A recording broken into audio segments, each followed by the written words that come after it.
Hello there, this is Joy KahNah, and today I will be speaking about learning to receive and the balance between giving and receiving on our spiritual journey. Now, today's video is going to be in a little bit of a different format. This is going to be more podcast style where I'm going to be talking and overlaying some images, but there's not going to be any video footage of me, my physical person. And this is just a new format that I'm testing. I have this theory that most of you are watching my videos on your phone and that you're probably not sitting there the whole time just staring at my face. If you are, bless you. I'm thinking that this format could be good from time to time. It could be a good format for you guys to listen to the content while you're also doing other tasks in your day-to-day life. Learning to receive. So many of us are light workers and healers. If you're subscribed to this channel, you probably are here to help the planet and uplift the planet, and you probably are a light worker. And most of us who fit that bill, we are really here as givers. We are here to give higher energies to the planet through acts of kindness and through our generosity, and we are fundamentally giving out a lot of energy to help really raise the consciousness and expand the goodness on this planet, if you will. And so the first thing that I want to say about giving and receiving is that giving is awesome. It really is. And when we give, we are receiving. And I know that that's kind of a sort of cliche thing to say, but it's really true. And we really, really give from a place of genuine enthusiasm for what we are giving, and when we give from our soul, we don't actually become depleted. When we're giving from that divine place, we actually feel better, we actually feel more energized, and we tend to get a little bit of boost of energy. And I'm sure you've all experienced this when you've done a random act of kindness. If you have taken the time to hold the door open for an elderly person or something like that, you can really feel that person's appreciation, and it can really put a little extra pep in your step. You're probably not going to feel depleted when you do something like that, right? You're going to feel better about yourself and better about the world. So what really becomes a problem then is when we start giving at times when we don't want to be giving. And I think there's three main reasons why we do this. When we're giving from a place of expectation, or when we're giving and we don't want to be giving, are we really giving? Are we really in a giving energy, right? Or what is really going on then? We must all, like in our process of learning to receive, we must stop giving for reasons other than a true joy of giving. And there are three typical ways that we tend to give even when we don't want to. So the first scenario that can happen a lot is that somebody will ask us to give. Somebody maybe has a pattern of asking too much of us. And I think for people that are empaths and healers, this can be one of the most difficult scenarios because it really puts us in a situation where as natural givers, we're like, right, yes, I have this gift or I have this resource. I should be selfless. I should give of it. What we need to understand here is that we need to always be tuning in. Really, we need to slow down and ask ourselves, if somebody asks us to give of ourselves, we need to tune in and really feel, does this feel right to me? Do I really have this to give? If you tune into a giving opportunity and you start to feel yourself like feeling tired, or if any way it doesn't excite you and it doesn't feel good to you, then it's really important to stop giving in those scenarios. Sometimes as empaths, as highly sensitive people, we can attract to us those who are naturally more so of a taker type of energy. this doesn't work well. This doesn't work well at all. And one of the main reasons why is because remember the scenario that we talked about before, where, for example, you're opening the door for someone, and when you do that, you get that uplift of energy. Why? Because you feel the gratitude that is flowing out of that person's heart. You feel their gratefulness. The reason why it can be an issue sometimes when people are takers and they're asking us to give beyond what we're comfortable with is because they are not in a space of true gratitude and appreciation of what we are giving. Stop giving to those who are not able to really appreciate what we are giving. Really, really identify those male adaptive relationships that you might have with people who are takers and who are depleting you. Now, I really believe that when we assess our lives, we'll find that this is just a very small portion of the people in our lives. For example, probably 80% of all those in our lives are really appreciative of what we are giving them. But it's not that 80% that causes us the depletion and the exhaustion and psychic burnout and all that. It's that 20%. They may or may not realize that they are drawn to us because of our light and our goodness, and that they have an unhealthy dependence on us. So in learning to receive, stop giving to those who ask you to give beyond what you are comfortable with, because you know that that doesn't create anything good in the universe. Because if you think about it, what it does is it ends up depleting you, and it ends up creating a dependence where the other person hasn't really learned to provide for themselves or to access their own goodness within themselves, that they're getting it through you. And so that ends up not being productive for either one of you. The other thing that can really trap us into giving beyond what we're comfortable with is habit. Every year, we always give to a certain friend or family member on their birthday, and it's just become something that they expect of us or that we expect of ourselves.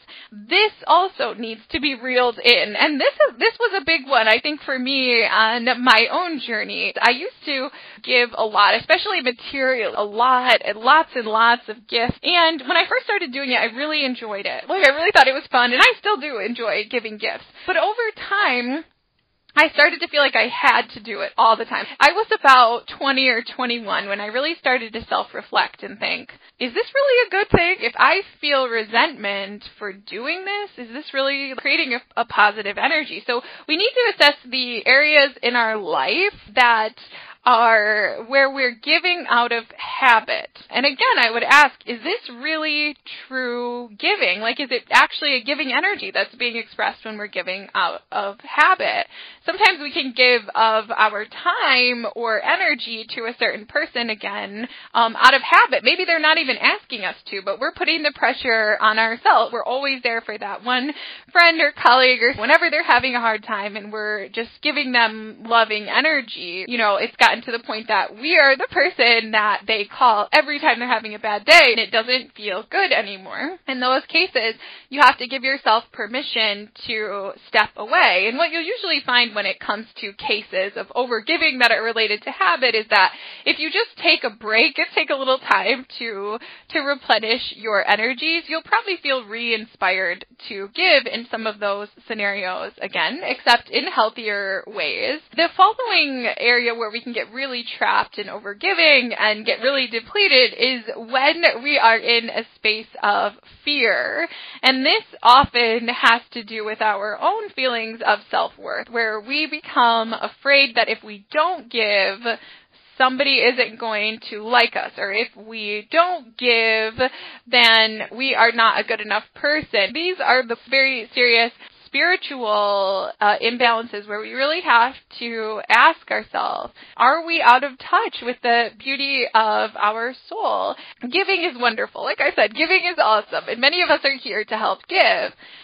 But giving isn't what makes you beautiful. Your beauty is It's your birthright. You are beautiful because you exist. You are an amazing being. If you weren't an amazing being, if you were not a wonderful individual expression of the divine, you wouldn't exist, right? You wouldn't exist anymore, or you wouldn't have existed at all. So if we are afraid that if we stop giving, somebody is going to reject us or step away from us, not only do we need to bolster our own self-worth, but we also need to question whether that relationship was healthy in the first place. A lot of times these are irrational fears where you're putting a pressure on yourself to give, but the other person may not really even need or care that much about what you're giving. So the first step in learning to receive is to stop giving just because somebody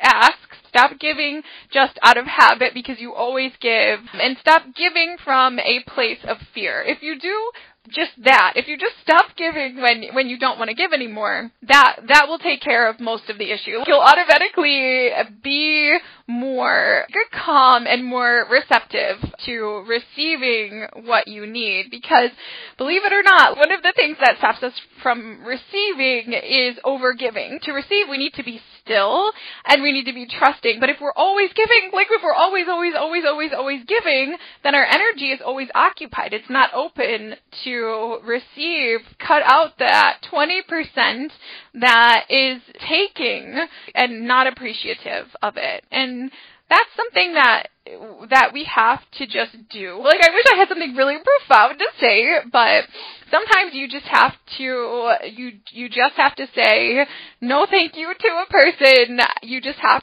to cut the person out. And that can mean deleting somebody on social media, if they're asking beyond what you're comfortable with. And if you say to somebody, I'm not really comfortable giving what you are asking right now, and you put boundaries in place and the person constantly violates the boundaries, I think it's important to end that connection. And in the world of the digital age, sometimes that does mean blocking on social media, or blocking a phone number, or blocking an email address. I wish it didn't sometimes. And I do have a lot of people blocked from my phone and from my email, not because they're bad people. Of course they're not. They all have beautiful souls, but because they don't seem to really understand or respect my personal boundaries. They seem to be very out of balance and very selfishly focused on taking. And that is very problematic, because many of us are here to share our gifts, but if we're being depleted by those who are takers of energy constantly, then we're not able to really be fresh and be in alignment to help those that we actually came here to help. Okay, so remember that in saying no to giving when we are uncomfortable, we're saying yes to being vibrant in our energy and being able to truly give from our heart and soul to those who truly need what we have to give. I recently listened to a TED Talk, which I will try to link below. I'm hoping I can find it, but it was basically about the workplace, and it was asking the question of whether you are a giver or taker in the workplace. And this particular person giving this talk had the theory that everybody is pretty much naturally either a giver, in which case if you're interacting with someone who's a giver, then you'll feel uplifted afterwards, you'll feel better after you interact with them, or they are a taker of energy, which means that if you interact with them, you'll feel down, or some people are neutral. They are giving sometimes and they're receiving sometimes. And I think that what we want to be aiming for is the giving energy, right, when we're feeling healthy and we're feeling energized, then the neutral energy. Otherwise, right, where we're in balance between giving and receiving. No offense to the takers. I mean, most of them, I think, just haven't found their light, right? And they haven't established a strong enough connection to their soul to be able to be constantly filled with love. So we can just wish them the best, that they may find that connection as soon as possible.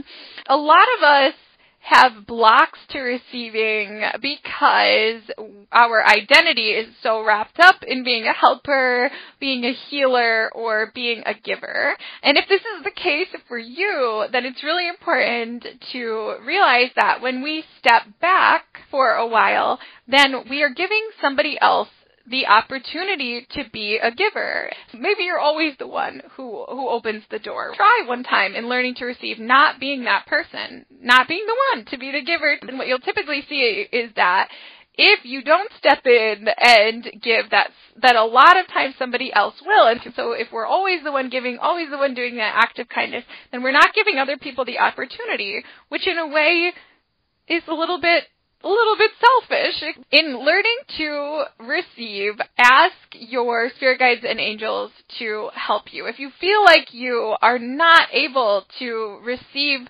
from others, or that you get really uncomfortable when people are giving to you and things like that, is to really ask for support from your team of spirit guides and angels. Say, please help me in learning to receive. Please give me opportunities. Please bring opportunities in my life to help me learn to receive. Ask for what you need. If you have always been in a space of giving all of the time, then people are probably pretty used to you being in that giving role.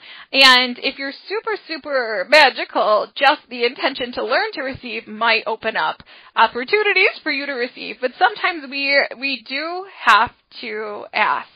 And that's part of our learning process. Maybe we just need somebody to listen to us, and we want to receive that support, that listening ear. It can be as simple as asking somebody, could you sit with me? Could you listen to me? Or sometimes we can get out of balance in our romantic relationships too, where we're always giving, but maybe we really need a hug, or we really need some form of intimacy or something like that.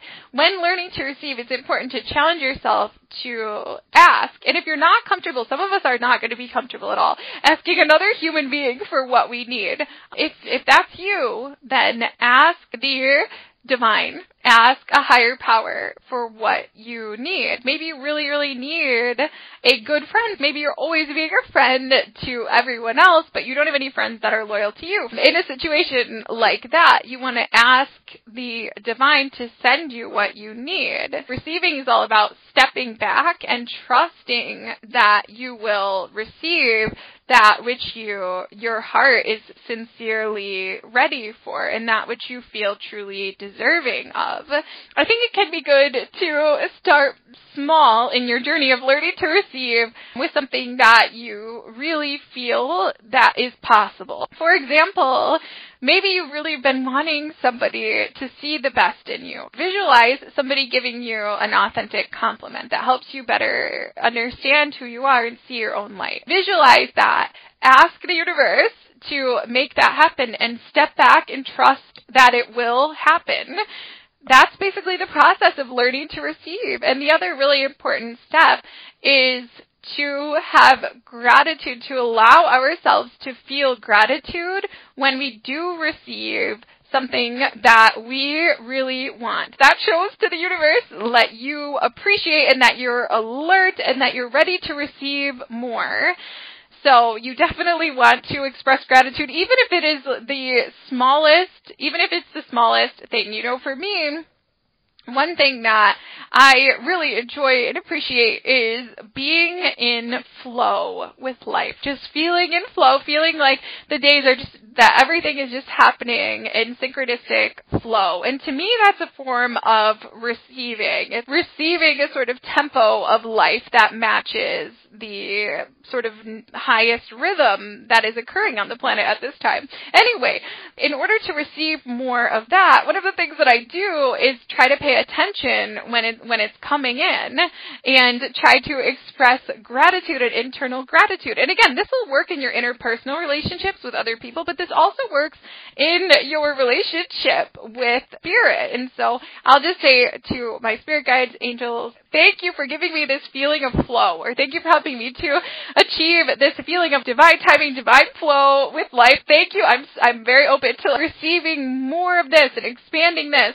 As time goes on, as you step back from giving in a way that doesn't feel good, and as you open up to the excitement and the exhilaration of receiving that which your soul really really, really desires and really, really enjoys, and receiving more and more of that which you truly are. And as you get more and more excited to allow others the opportunity to learn about the joy of giving, your giving and receiving balance will naturally come into perfect harmony. My personal opinion is that not everybody's balance point looks like 50-50 giving, 50% receiving. Some people are calibrated that way. Those who might be naturally neutral, as in the example from the TED Talk. But for you, maybe your giving, receiving balance point that's most healthy for you in this lifetime is 70% giving, 30% receiving. Because maybe you get so much joy from giving that it actually